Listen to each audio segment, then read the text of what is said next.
A lot of people are like, finding Hitler. Get the fuck out of here. Yeah. They found Hitler. He died. Yeah, I mean, Not really? we don't know. Right. I mean, this isn't like Ancient Aliens. This is, they declassified a bunch of documents.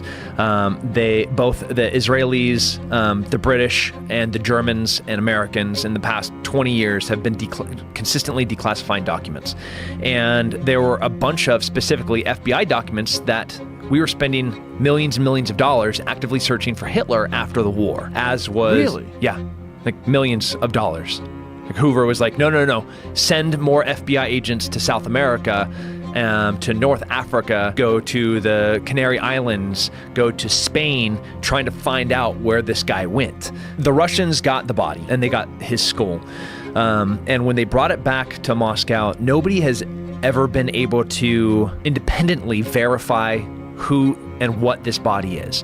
They let one genetic test occur, and the body with the bullet holes that they said was Hitler, and have said, and that's the narrative, that's the story, that's all the eyewitness accounts that are even in the vicinity of collaborating with each other, and corroborating each other's testimony. Like the closest version, because none of it seems to be very accurate, is that, okay, here's Hitler's skull, and when they did the genetic testing, it's that of a 35-year-old woman. So they're like, oh, well, this isn't Hitler. So what you had in South America, both Chile and Argentina back-to-back had fascist regimes. You had Perón, who was part of the Nazi party starting all the way back into the mid-30s. He's the president of Argentina. So the Red Cross, there was about 3 different rat lines that guys were able to successfully get out of Europe into South America. And there's no question that we're talking thousands, if not tens of thousands of high-ranking Nazis made it there. Tens of thousands? Tens of thousands. And I'm not talking like little soldiers.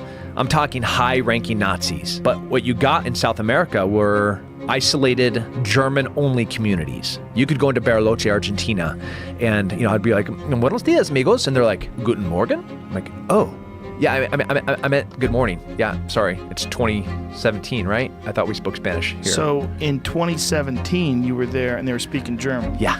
Whoa. Yeah. Well, I don't look very.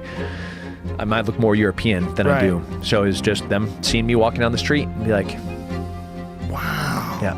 And there's tons of communities. I mean, if you go to Colonia Dignidad, which is now called Villa Bavaria, it is only German. Whoa. In the center of Chile, in the mountains of Chile. Like there's no Spanish being spoken there. It is exclusively German. And these are descendants of Nazis.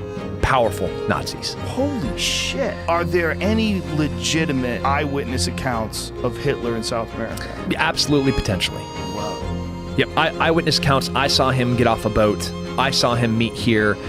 And if it was just some person saying it, it's almost meaningless. Right. But if you look at the context of who this person is, the wealth that they have that they shouldn't have, like, can you explain how you got so rich in 2 generations?